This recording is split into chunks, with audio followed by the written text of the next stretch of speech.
Hello, world. Welcome. This is a Second Opinion Sports Medicine podcast. I'm Dr. Dokel. I'm Dr. Glass. This is episode 21. How do you feel about that, Dustin? What's that? How do you feel about that? I'm excited about it. That's a huge little milestone we hit last week, and it feels good to get that. Each one we kind of hit. It's just kind of a little high five and a little just an attaboy for us, right? No, I agree. I like the number 21 anyways, 21. But it's nice. I think we talked about committing to 50 every week. And last week we had an episode that we recorded but didn't go live. And the reason for that is we had some audio issues. We recorded our first podcast with one of our guests, Corey Legit from the San Diego Chargers, 10-year NFL vet. We had a great conversation with him for over an hour. And man, sometimes technical things happen, and we got the video, we didn't get the audio as well as we'd like. So it wasn't good enough to post live. We didn't want to put out kind of jumbly audio.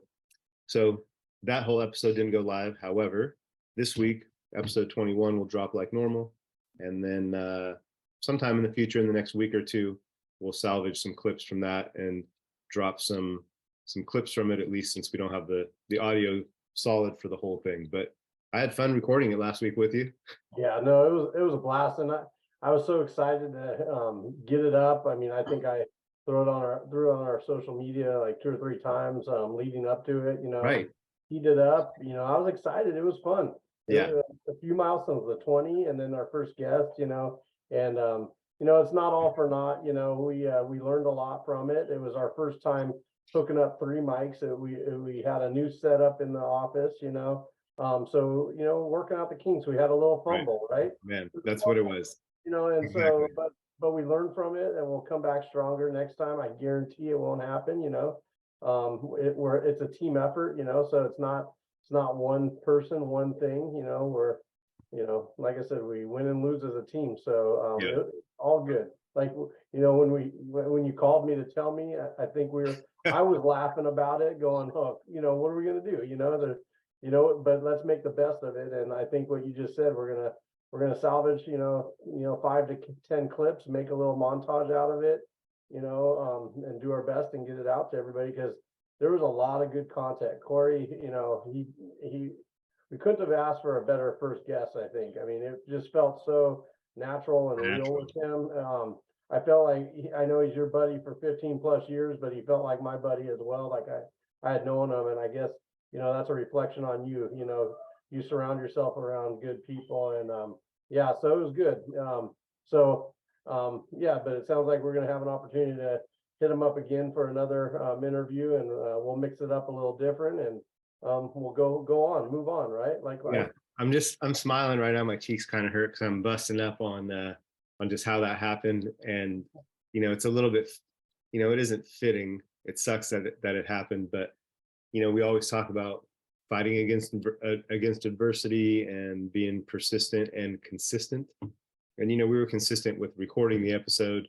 Just like you said, it kind of ended up in a fumble or a turnover, in the sense, make a sports analogy, that it didn't get live and it didn't get posted. But it doesn't mean we didn't have a good time recording it, and we didn't share some good laughs and some good stories. I'm glad you guys finally met. Yep. And to be quite honest, it was too short anyways. Like that hour plus went by quickly. He had somewhere to go, and you had to get back as well. And so the next time we do it, we can probably post up for a couple hours and tell all sorts of different stories. But yeah, I had a good time, man. It's a good indication of what's to come with all our other guests, I think. Yeah, for sure. Because whether you know them or I know them, or we don't even know them, like, we're both inquisitive people. I always like to learn from people on how they had success or what their thought process was.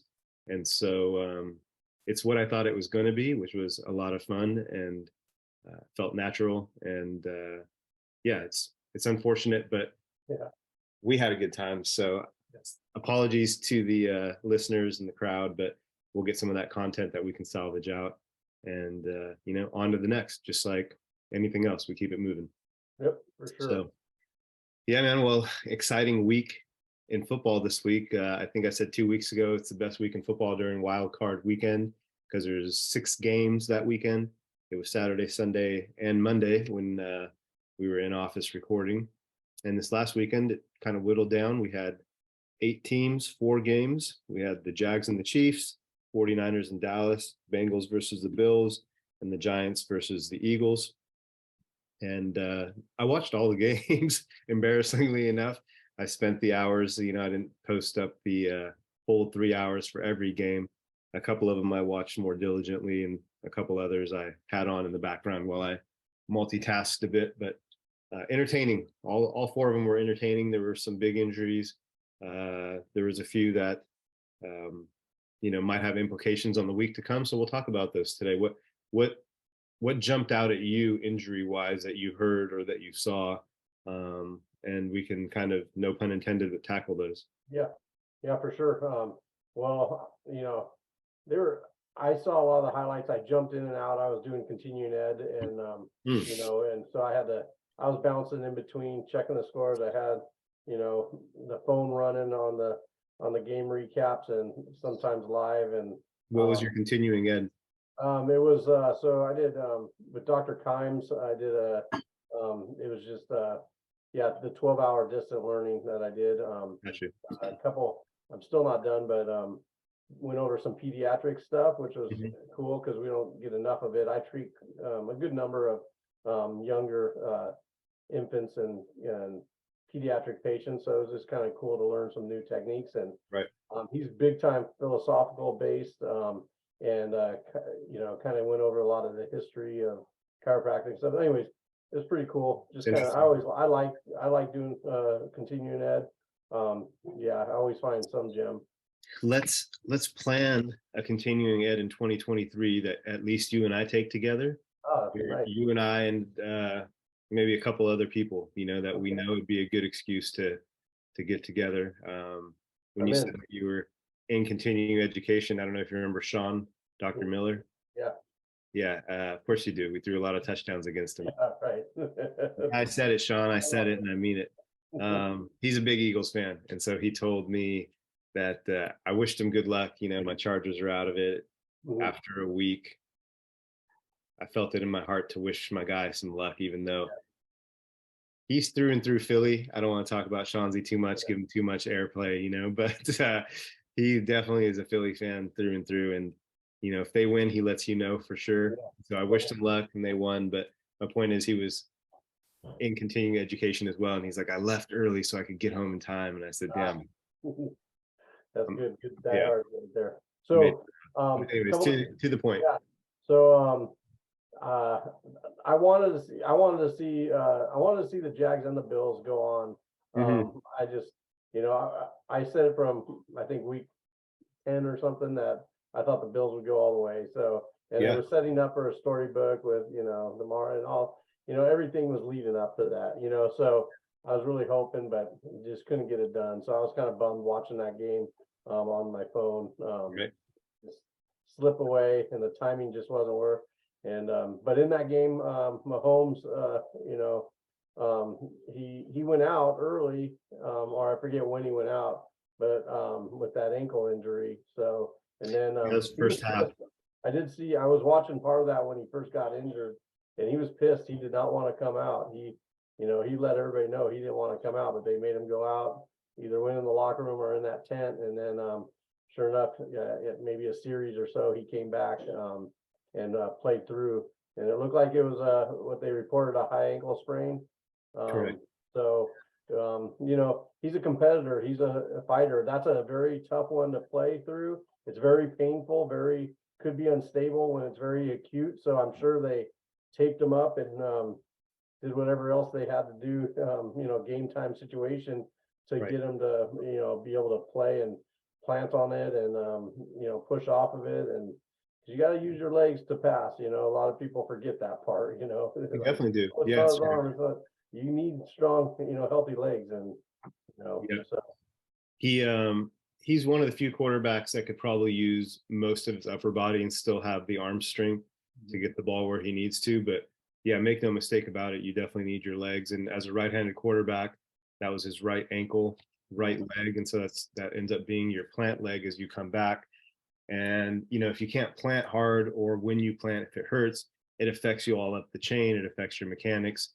typically the ball tends to sail a little bit, goes a little high. I mean, and you know, his mechanism of injury, he got tackled kind of from the side from behind. His ankle got rolled up on. So most ankle sprains, you know, if you think of most ankle sprains, like if you land on a foot, it's usually eversion sprain. So the ankle rolls inward, I guess.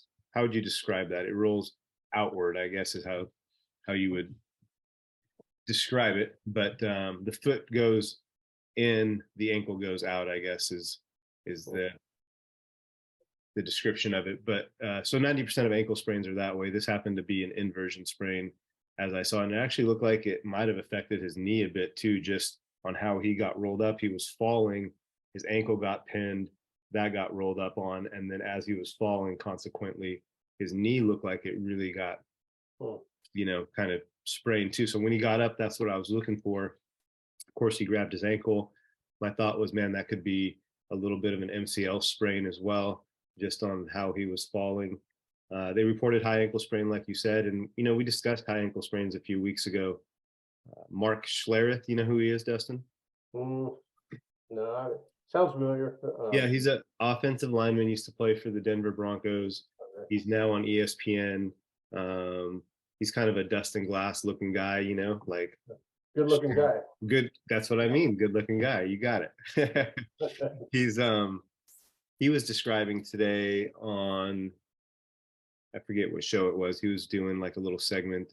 I think it was caught with Colin Cowherd actually, and he was saying how when he with the Broncos had a high ankle sprain, he played several weeks and then into the playoffs and then the Super Bowl and the Pro Bowl, I believe he said, with this high ankle sprain. He said he had to have injection, he had to have, you know, tape job, the whole nine. And he said at times it hurt like a broken foot, like he broke his ankle. And he actually had the team doctors x-ray him a second time because he didn't believe that it wasn't broken because the pain was so significant. Yeah.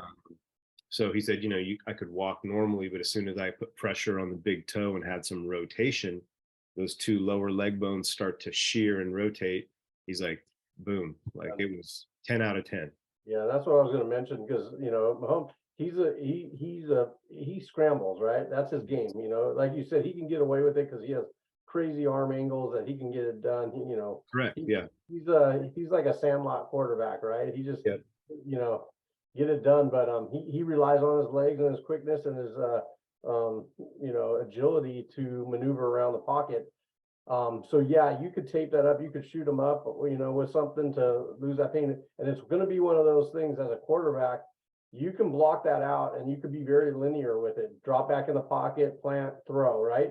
Yes. But it's with that injury, and exactly what you were just going to say, or what you said, and I was going to say it, but it's one of those where you can be fine for most of the time and not even think about it. But as soon as you hit the wrong angle, it shoots a lightning pain. And for a quarterback especially, it's going to shut your mind is you're going to go to that ankle, and you can't afford that when you're a quarterback. You're looking at routes, you're looking at multiple routes, you're looking for who's open with, you know, you're getting just enough to throw you off, to give enough energy to your ankle. You need to have all focus downfield, not right. So that's the problem that people don't think. It's like you want to be on autopilot as a quarterback and not even have to think about your body, you know. But with that one, it's going to let you know as soon as you tweak it just the wrong way and get it out of that range, it's a painful one. So that's the tough part. So yeah, no, it's man, that's good insight from a center about quarterback movement, man. I'm pretty impressed. You know, it's funny. Well, yeah. No, let's hear it. How do you have this insight, Mr. Glass? No, it's good. No, I learned from you. I learned from you. No, get out of here. There's a story there somewhere. Yeah, that's good. That's good. Let's move on. That's hilarious. No, well, that's all correct. You know, like I think Mahomes, when I think of him with a sidearm angle throw. I think of him dropping back, pressure coming, and him spinning out of the pressure and creating more time, whether it's to the right or the left of the pocket.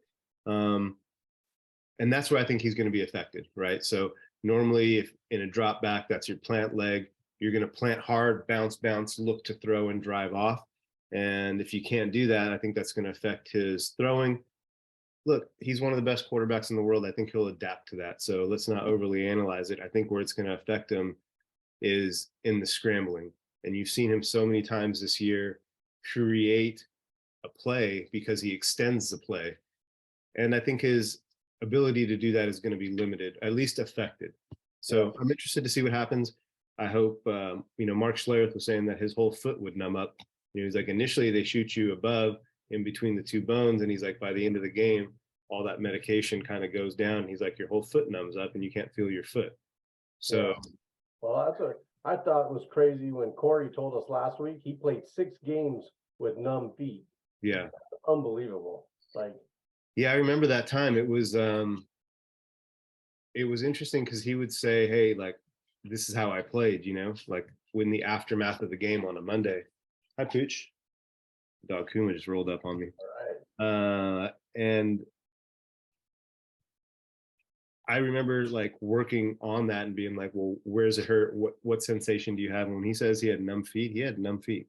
Like he really played on that. And, proprioceptively, like it's pretty impressive, for a big guy like that to be able to move and have enough control in the trenches to play at a high level. So, well, that's what it was interesting. You were saying about Mark, being a lineman and having that much pain, and there's a lot more. They're big. There's a lot more force being driven, but they're not scrambling.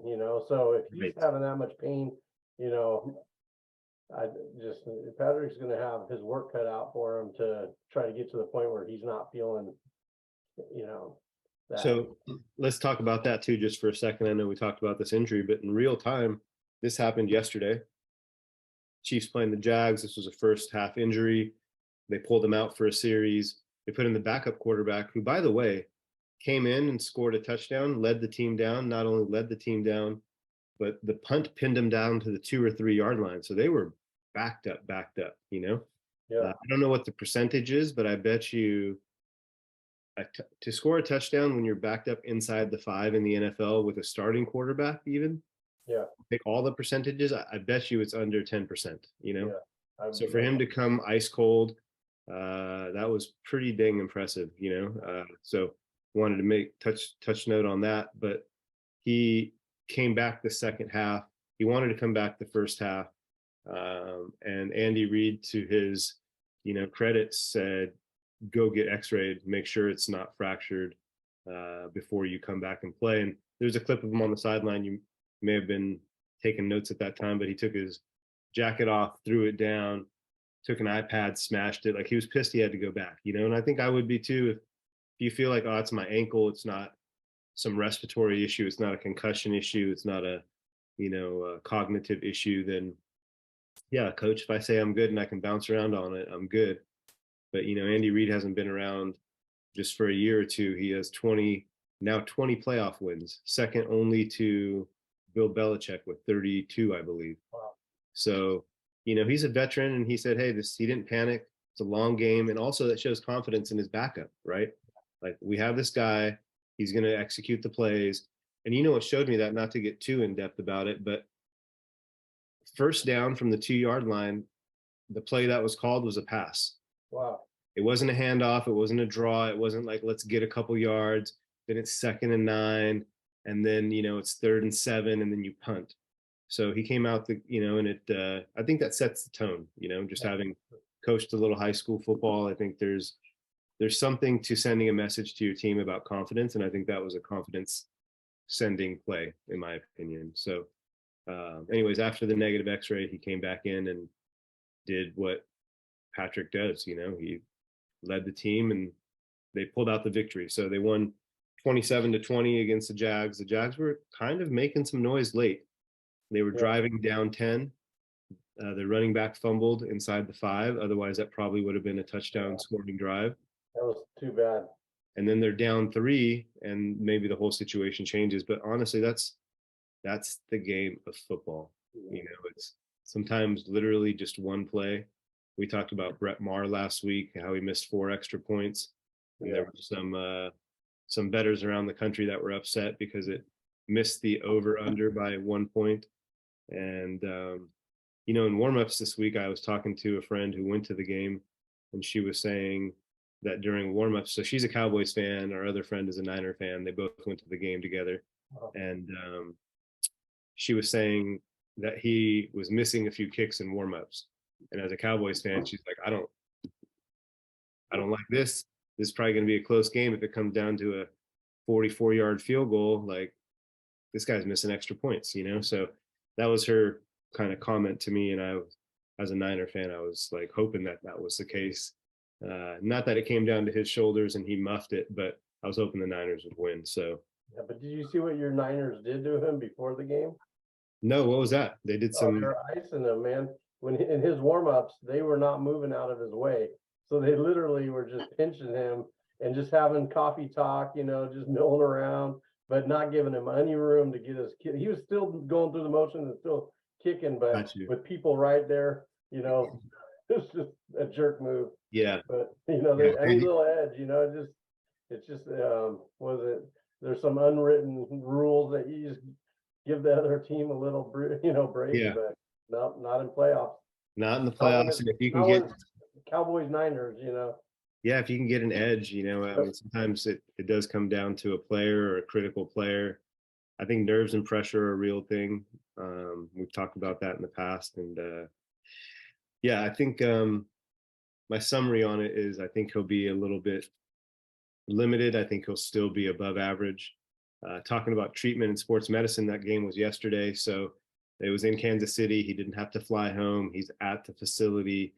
He got treatment, I'm sure, tomorrow. I'm speculating, if this is one of my clients, he'd be getting treatment right after the game, whether it was Normatec or Game Ready or, ice bath or soft tissue work or just immobilization or taping, hyperbarics, or all the above, cold laser, maybe everything, depending on the severity and how it feels. And I'd be willing to bet that he's probably not practicing in the traditional sense till probably Wednesday or Thursday. Today's kind of a half meeting day. Typically Tuesday's the off day. Wednesdays you're installing game plan, maybe starting to practice. So he'll have a few days to let that swelling go down. And I don't think he'll do any real work probably till game day. He doesn't need it. He's a veteran. He knows the plays. He just needs to be good for 3 hours, and then he has 2 weeks off. So he has this week off, and that's what I would, say to him. You have Monday, Tuesday, Wednesday, Thursday, Friday, Saturday. You have 6 days to recover. Maximize those 6 days. Play on Sunday. Now you have 14 days to recover before the Super Bowl. And you can do a lot. We remember Terrell Owens famously, when he was with the Eagles, broke his ankle, and he did a lot of hyperbarics. Hyperbaric chamber work to heal that injury, heal the bone, heal the tissue, and come back as quickly as he could. So he's a $500 million guy. I'm sure he has all the things, and the people around him telling him the right stuff. So yeah, so that was one. What else did you see? Your boy McCaffrey. McCaffrey with the calf. Yeah, exactly. So yeah, joke. I got it. So the thing with that what's reported is it's a calf contusion, right? And contusion's a bruise. So a lot of people read that and go, oh, it's just a bruise on your calf, big deal, right?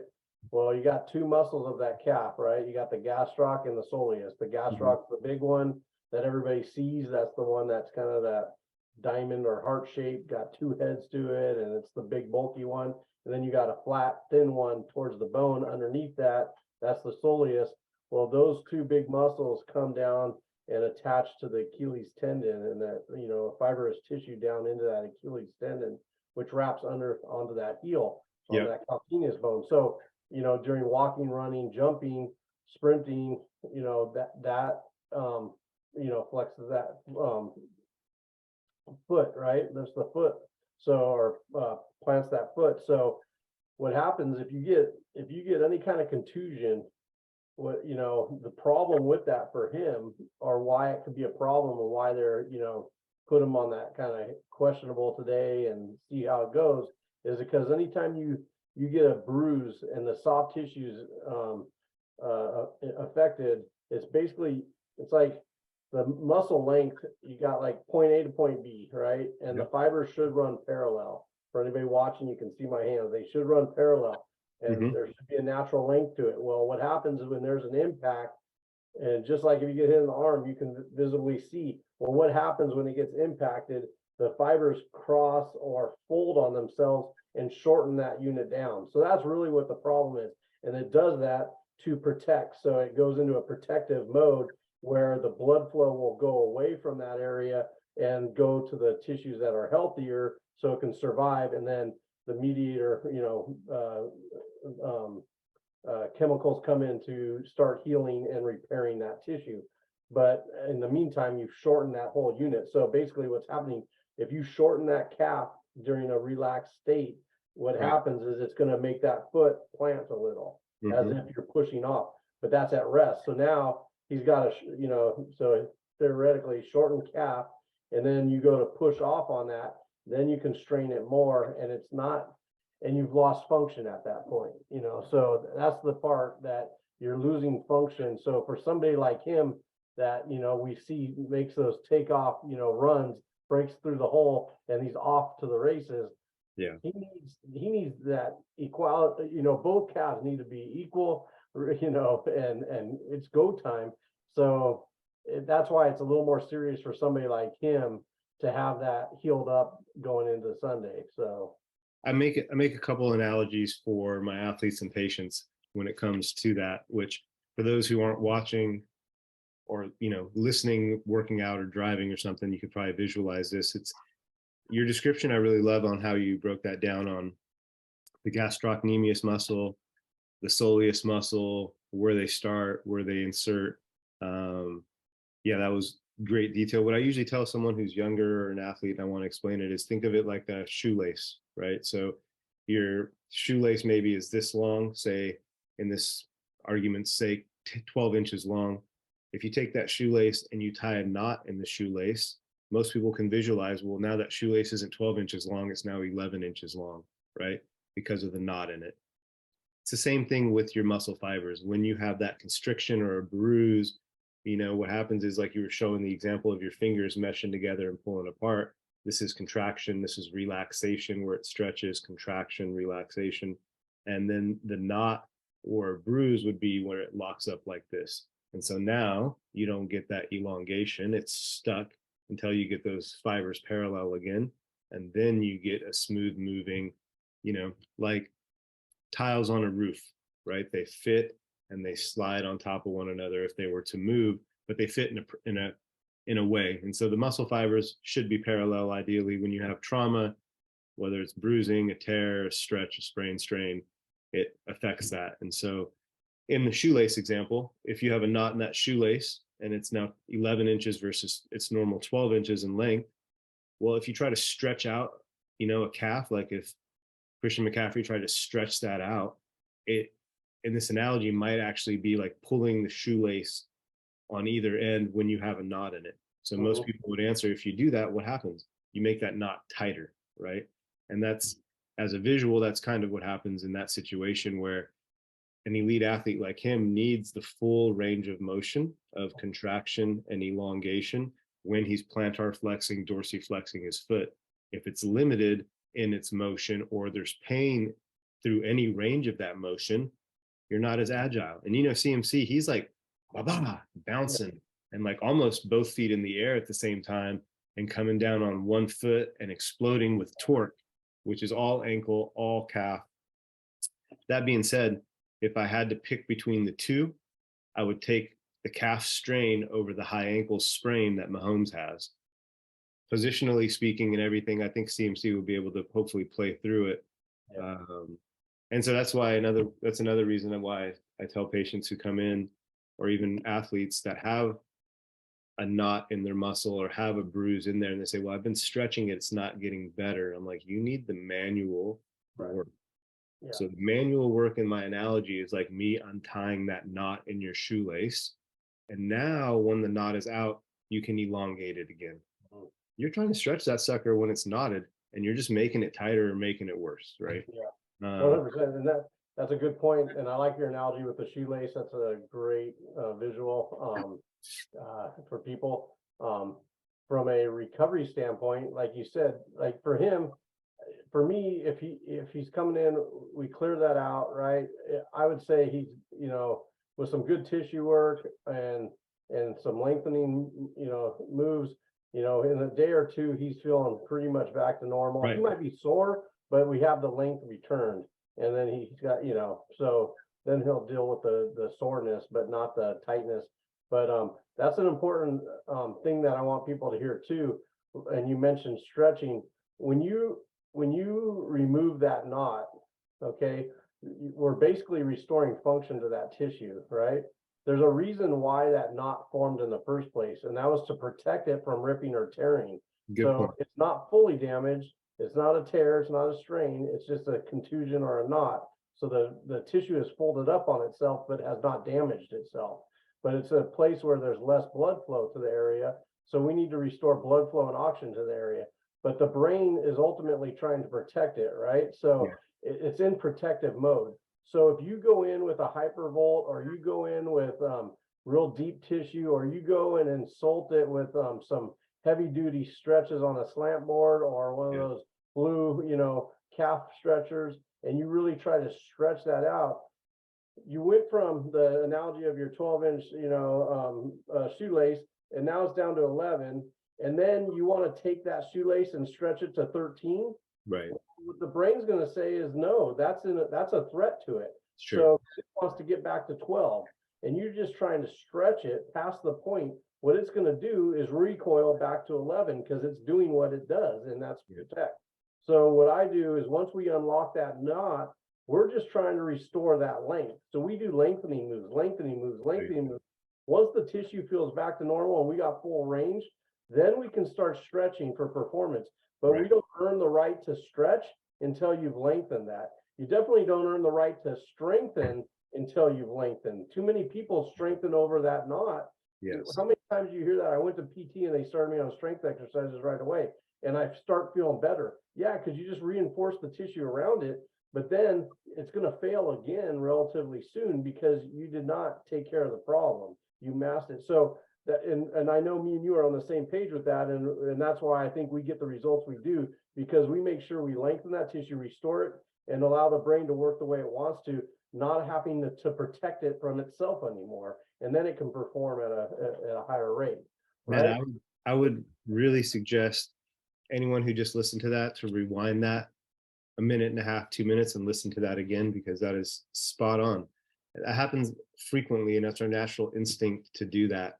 But what you're actually stretching or overstretching is a tissue that's already lengthened, not the tissue that's bound up. You're not unbounding that tissue that's bound. You're just stretching the hell out of everything else that's already tensioned, already strained. So when you said lengthen, that really resonated with me. It's the key to restoring function back. Yep, quicker, right? Yeah, have to do it. Yeah. Well, I'm sure he's getting everything done. I think you had mentioned at some point in time that you had had the pleasure of meeting him and his family, and I passed across a year or so ago, and unbelievable. Well, I grew up watching his dad, because my friend's brother played with him at Stanford, and so it was crazy just having it come full circle. Dude. Growing up with his dad, and then having a chance to meet him, and the whole family's unbelievable. But I can't say enough good things about Christian. I mean, it's kind of one of those things, like, we try to surround ourselves around good people, and it's kind of, you throw it out there in the world, and then it kind of, people that cross your paths are similar, and so I just feel very fortunate to have met him, and and the ability to take from, learn from other people who've achieved success, or other people who are like-minded in their values. It's nice, man. It's pretty cool. I know his mom has guy, just like we were talking about with Corey, doing the extra, Kobe doing the extra. Well, he would be in that same boat. Just super grateful for people, super just shows a lot of gratitude and thanks to people, and just That's awesome. yeah, Look, just a really good human being. Just you leave going, man, I'm better for being around, yeah, around him. So I feel like I am as successful as I drive myself to be, but it's nice to be around other people who are highly successful in whatever field. I have a patient who runs the Mars rover, like literally enters in information and she runs the camera for the rovers. And I think that's fascinating. She's like the elite of the elite of what she does. And whether it's her or whether it's an athlete, it's pretty neat to see uh, just kind of normal people achieve success, right? mhm, And what I really want to get to is that I don't know. I mean, I'm 1 degree removed adjacent from a lot of really successful, even wealthy people, and that doesn't make me any more successful or any more rich. It's just an opportunity to learn from and to pick the brains of people who do different things, right? But my point is, I don't know anyone who achieves a high level of success alone, right? Like they yeah, all have help. And so what I really admire is people who don't forget the people that help them along the way, whether it's a pro athlete who gives a shout out to his high school coach, or someone who's successful and remembers that elementary teacher that motivated them, or that college professor that hated on them that motivated them, whatever the case is.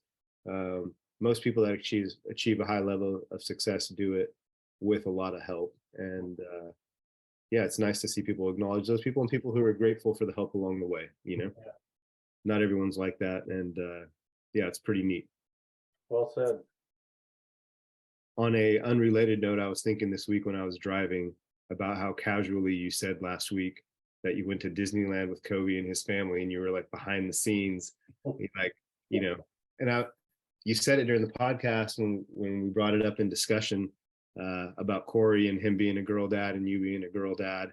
And I was driving thinking about that this week. And I said, I can't believe I didn't pause for a second and be like, wait, hold up.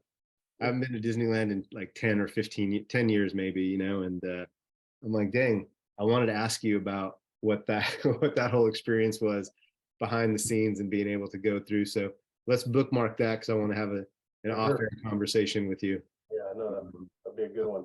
about that. But yeah, you said it so casually, like it was no big deal I was around Corey. To him, it's no big deal.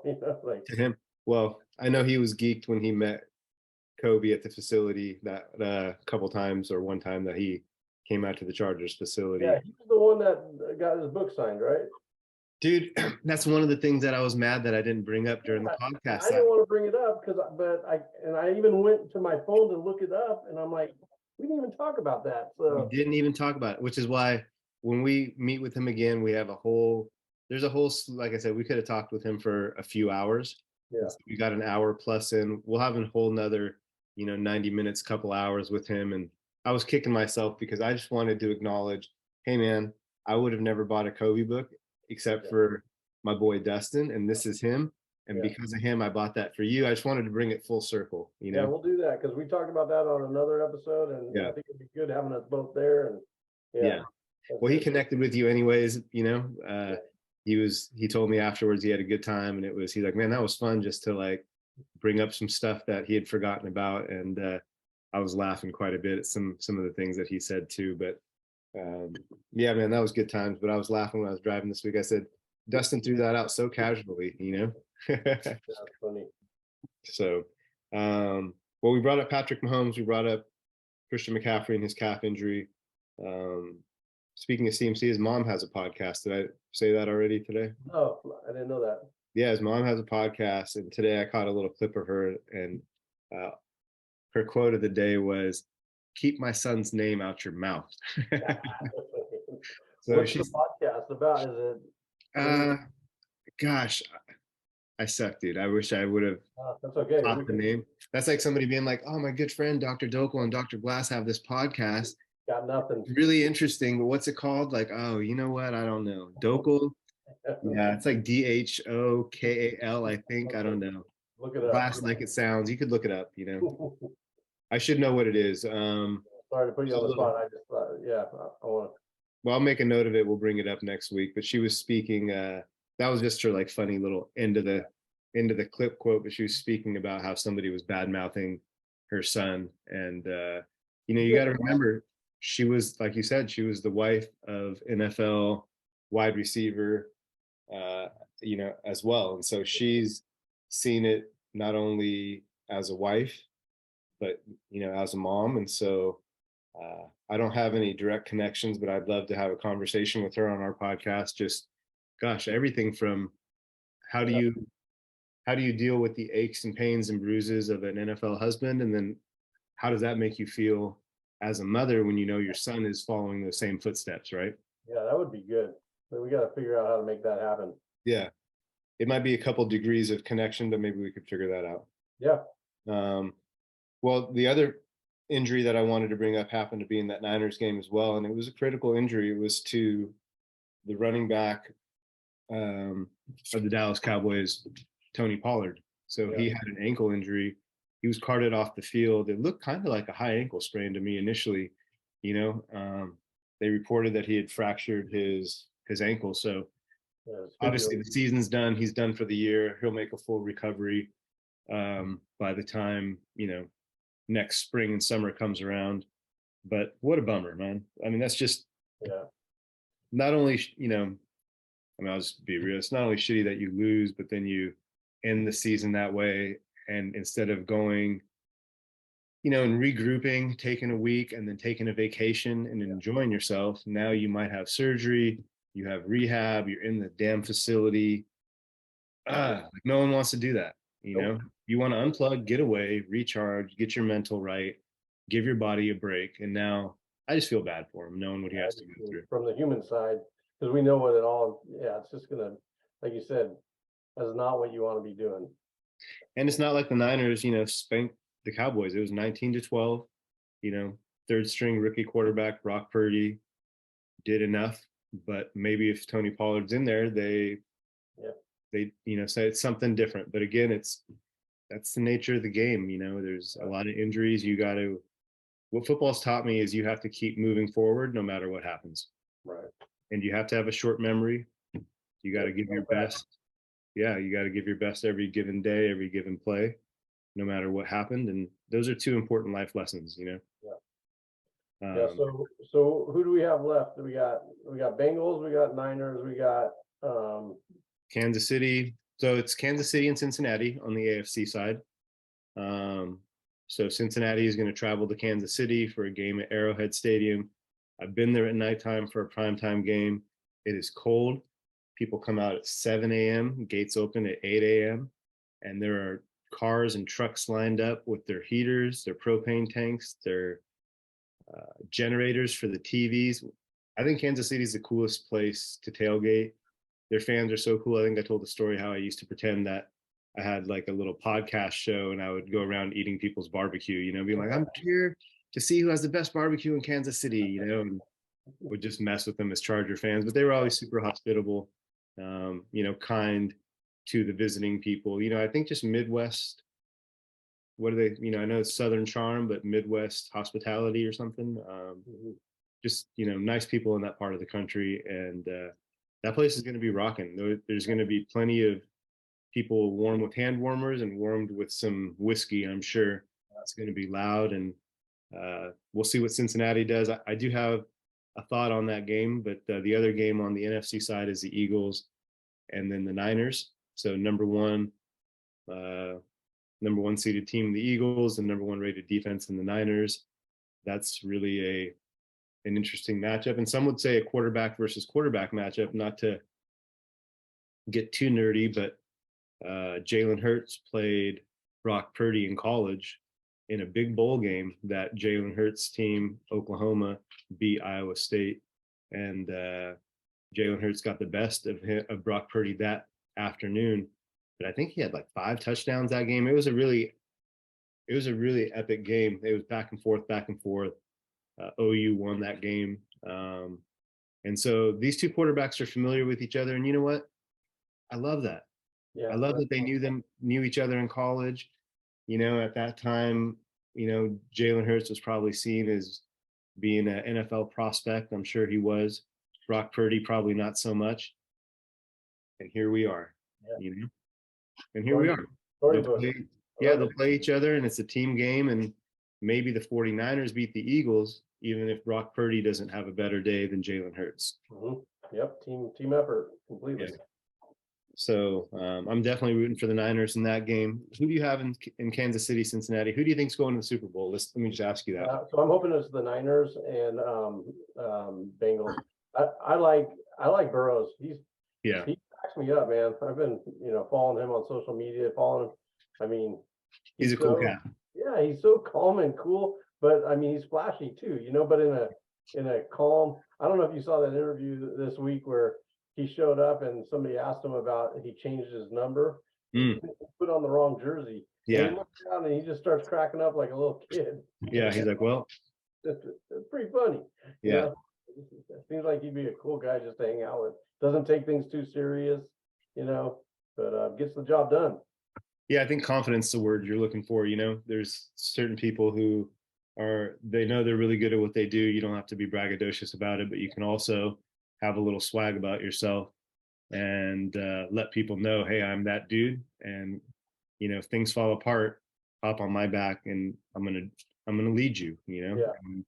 I think he does it in such a way where like he flirts with being cocky, but it's not like, I mean, he could easily, flip that switch and be a jerk about it, but he's flashy. He, does all the things that a cocky player would do, but in a humble way. I don't know how to put it, but it just cracks me up.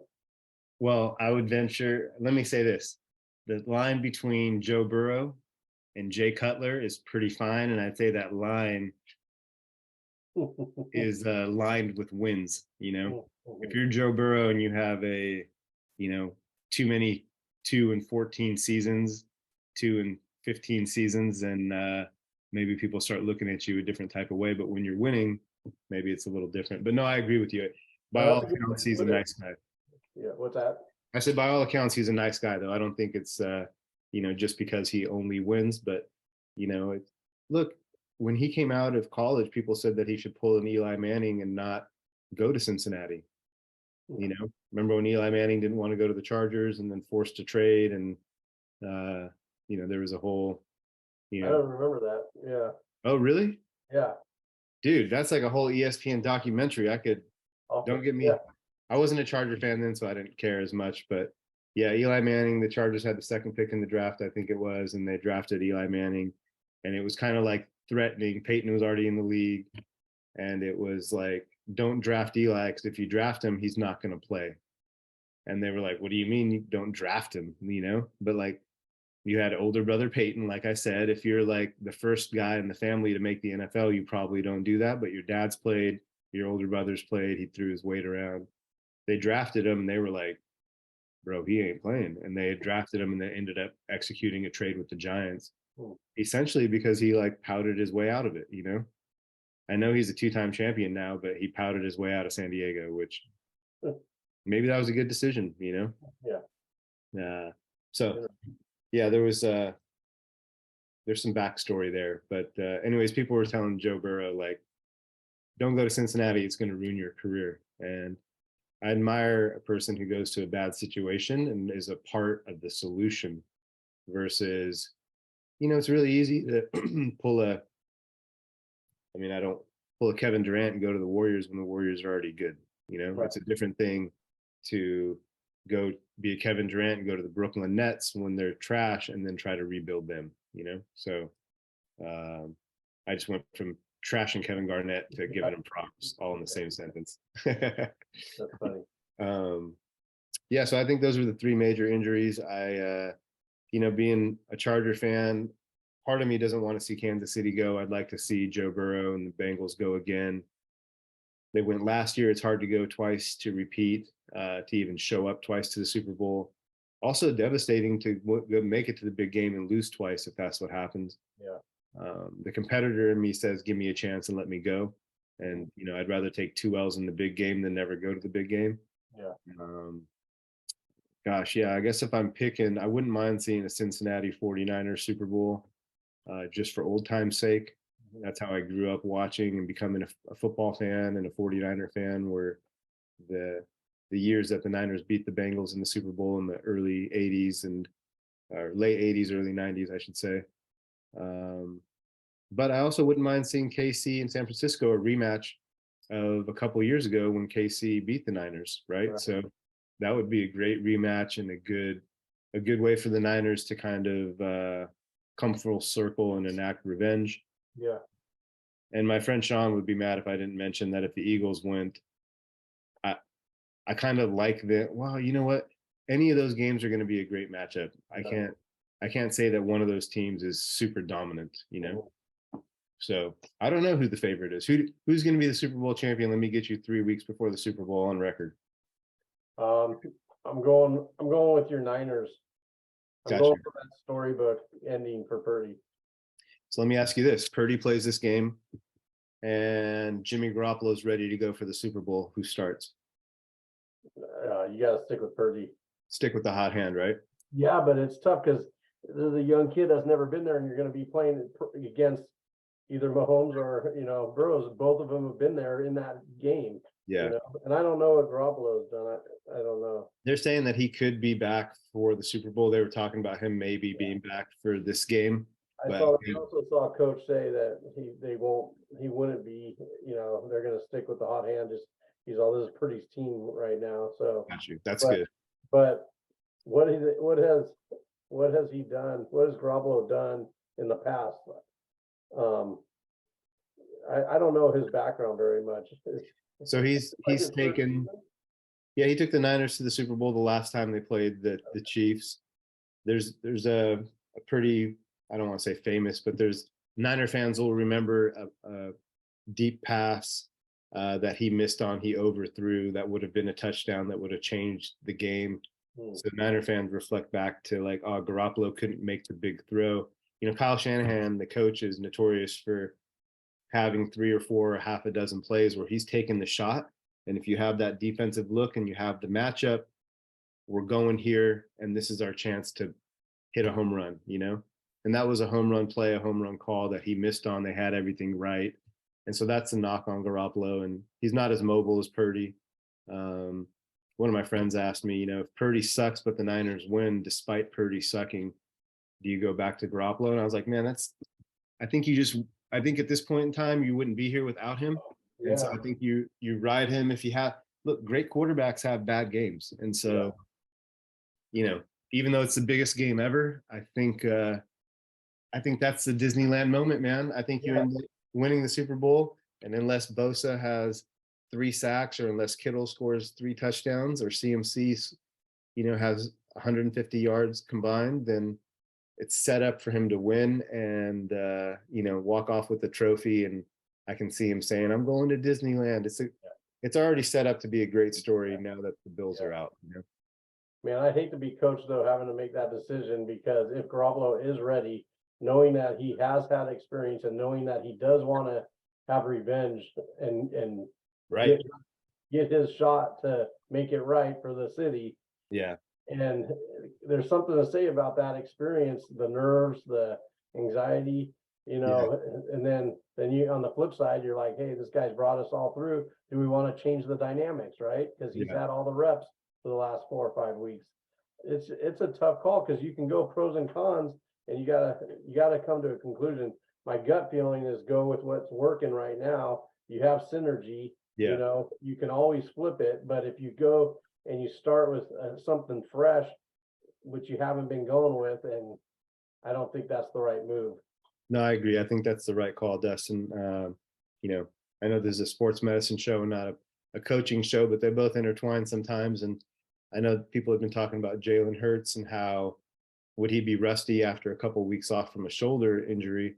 Well, Garoppolo's been out not for a few weeks, but a few months. Yeah, And to ask him to come and perform at a high level, that's a lot of pressure for him as well. I say you keep him in the back pocket if by chance, you know, Purdy has 3 interceptions, or is, you know, you're down by a lot at halftime, then maybe you switch quarterbacks and kind of try to, you know, change the momentum of the game. I think you keep that ace in your back pocket, but tell everyone, hey, we're going with our young kid, and let's support him, and let's know that everyone else has to rise up because we have this young guy here. We can't expect him to be the tip of the arrow. From a psychological standpoint, with coaching, Mm-hmm. I would, which I agree with you, everything you just said.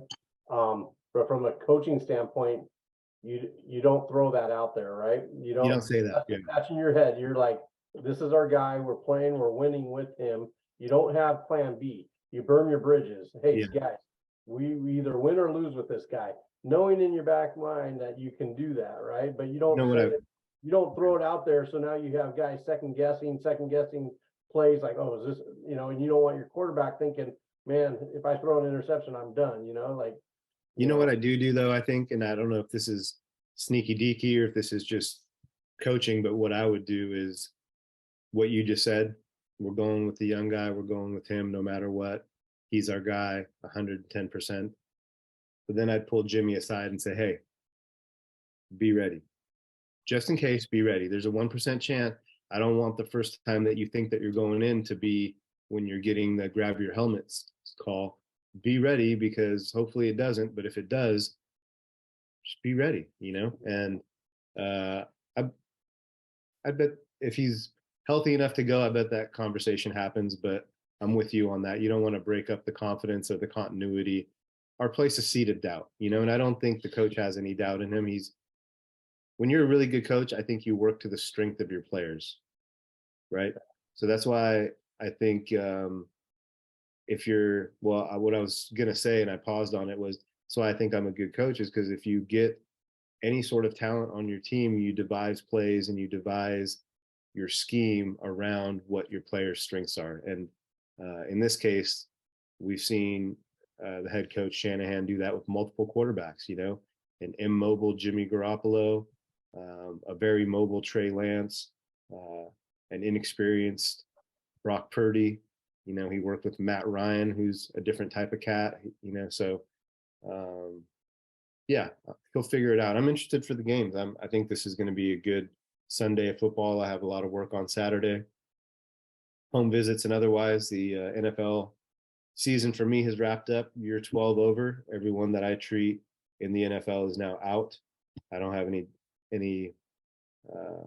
players that I treat that are playing anymore.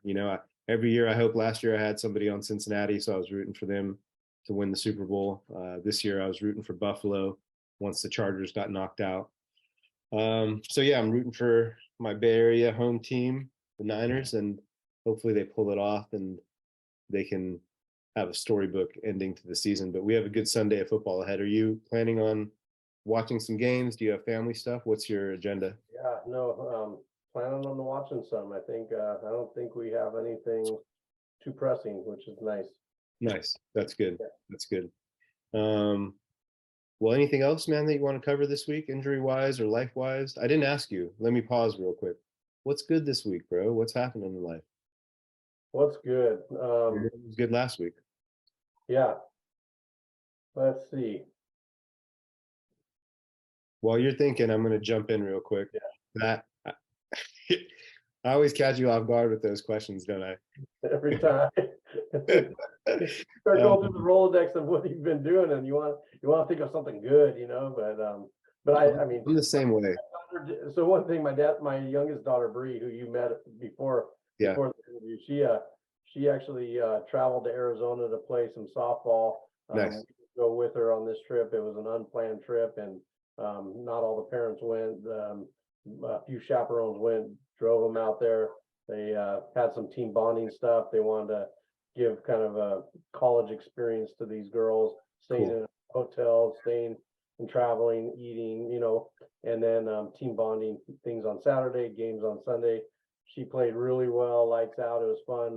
There's some apps that we can watch live, and so we were watching the game early Sunday morning, and then she got there and got home safe. So I was very thankful for that. When you're trusting your little baby with a parent you don't really know, and they're driving and it's 6 hours or whatever, you just hope for the best. And So that is what was good. My No, baby got man, home to me last night and yeah, ran in big hugs and filled us in on all the good stuff. And like I said, she played really well too. So she that's had a exciting. couple key hits, led the team in RBIs, I think, and yeah, she did real well. So I was proud of her. Awesome, dude. That's great. Good job, Bree. What year is she again? Is she a sophomore, junior? No, this is my youngest. She's in eighth grade. She's going Eighth to be a grade. Okay. freshman next year. So Gotcha. yeah, so a baby. Man, So that's exciting. Yeah, well, I can only imagine when a trip's out of state and you're like, yeah, I don't know this parent. Is he or she a good driver? Is like, I think just parental worries and but props to you as a parent to allowing your youngest to go on these trips. I think it's how you grow, is to have those experiences, and you don't have those being with mom and dad all the time, right, so exactly. Yeah. What about you? What was good well, this the weekend? reason I thought of it is because on Friday I went to a Lakers game. I haven't been to a Lakers game in a long time, like a long time. I've been in San Diego for a while. I should have, hit you up and been coming, either hit you up for some connection and come down when you were with the Lakers, Yeah, or just, bought my ticket and just met up with you before or after the game. yeah, I we don't know should what I don't know what we were both doing in the past decade. I was just trying to build my business and stay busy, and it was a lot of work and life, and there wasn't much time for much else. But I thought of you because I went to the Lakers game. I appreciate the parking tip. That was helpful. Was it good? Yeah. My good friend Jaleel, it's his birthday tomorrow actually, and he bought some tickets for himself and his brother, some friends, and he was kind enough to invite Kelsey and I to go hang out. And it's always a good time hanging out with friends. He has two sons that are 4 and 2, I believe, almost 5 and 3, perhaps, but cool little kids. See them weekly, frequently, and they're fun little boys. We had a good time, man. We got to go to the Lakers game, and I felt a little bit above the noise. We were cool kids in a suite, thanks to Julio. Shout out to Julio. And I didn't really have to walk around the the masses of people, So I do like that experience of the game, but we were kind of fancy and missed that. Had like a separate entrance, and had a great time at the game. Enjoyed it. The Lakers won. They beat the Grizzlies. There was a little scuffle between Shannon Sharp and John Morant's father. What happened with that? I saw the it was crazy. Dude, I don't know. I think I'm not 100% sure, but I don't want to go off on a tangent and be wrong about what happened. But there was some smack talking going back and forth between John LeBron, I believe, or between John Morant's father to LeBron. I'm not really sure, but somebody said something. I was, enjoying a cocktail and having some chicken tenders, and all of a sudden I see there's a big crowd and some separation being done. It was mostly comical. In the world we live in, I was like, what happened? I think that Shannon Sharp, like, I kind of forgot I was at a Lakers game. There was like some famous people there. I'm like, oh, there's Kevin Hart. Like, that's crazy. Like, oh wow, there's Jay Shetty. There's And so Lakers I game looked for and I'm like, who's that fighting? And I'm like, this is gonna sound crazy, but I think that's Shannon Sharp. And then I was like, well, that's not so crazy. Like, that really, really could be him. And then in the world we live in, 40 seconds later, one of my friends was like, oh, it's here on Twitter. Here's the video of it. And I'm like, the video of it? I'm watching it right now. Like, I don't, but that quickly somebody took a video who was there and posted it on Twitter. And man, it's a weird world we live in sometimes. Yeah, I didn't see how it started, but I saw today Shannon Sharp apologizing to everybody involved, the organization. He's holding himself accountable. He let things get out of hand. He should have had cooler head prevail. That's the network's talking right there. That's not Shannon talking. 100%. That's what I was thinking too. I was cracking up because he went down the line like reading it off a cue card. It was pretty funny, but you had the same face. That's funny. Well, yeah, that was entertaining, but we had a good time. We drove up on Friday, went to the game, drove back Friday. It was a bit of a long day, and had a productive Saturday and Sunday. Watched some football, and yeah, man, I've just been enjoying the the pockets of downtime, trying to recharge. I feel like last week was actually unusually stressful with patients. Our little podcast debacle. Last week felt uphill, and so I don't normally feel like this, but I felt like I needed a day to kind of recharge.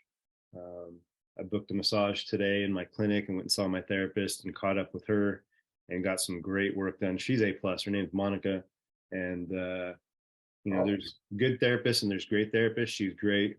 She works with other professional athletes, NBA, NFL guys that I know, and I was lucky enough to find some time in her schedule. And sometimes I have the facility and I have the people, I should make time for myself.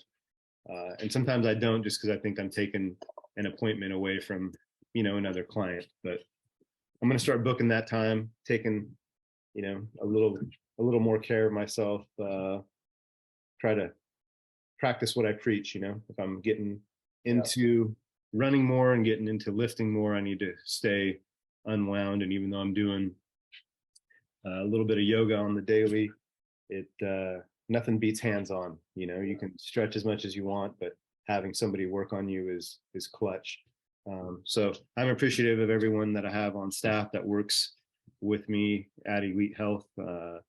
They kind of help me keep our client base feeling great. It's not just chiropractic, it's a whole team of people and everything we do. And so, that's what's been good. I took some time for myself, got to go to a Lakers game, and it made me reflect on not always taking advantage of the opportunities. I was thinking about the years that you spent with the Lakers, and not that I'm a huge hockey or baseball fan, but I probably could have made it out to a game or two and seen my boy and hung out with you, and had a Dodger dog.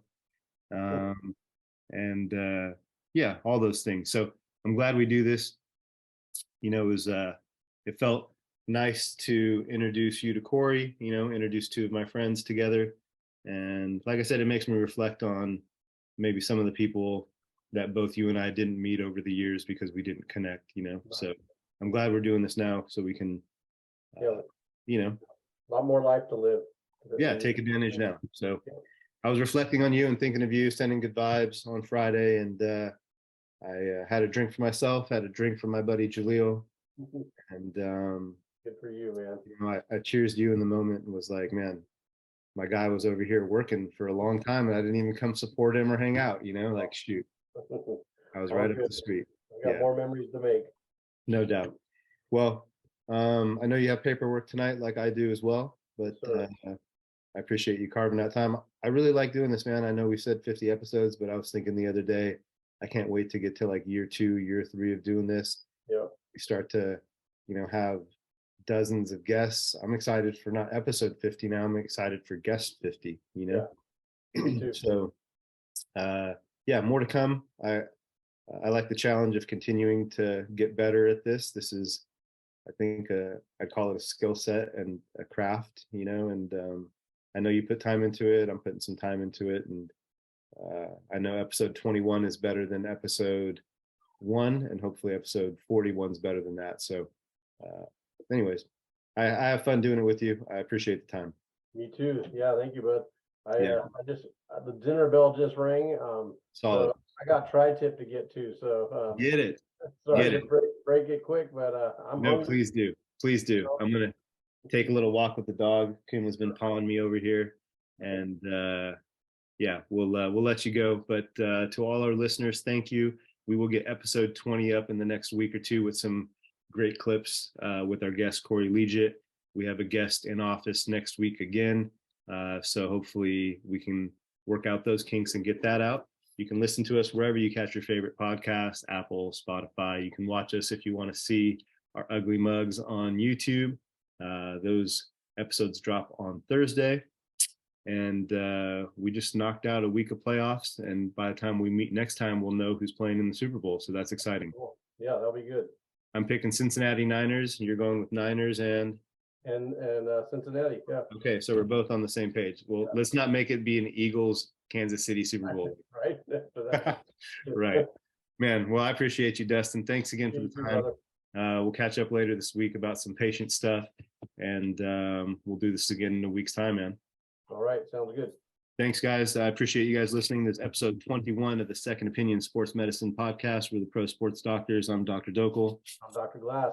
Signing off. Good night. You guys be safe, be healthy this week, and we'll catch up with you in about a week. Take care. Bye-bye.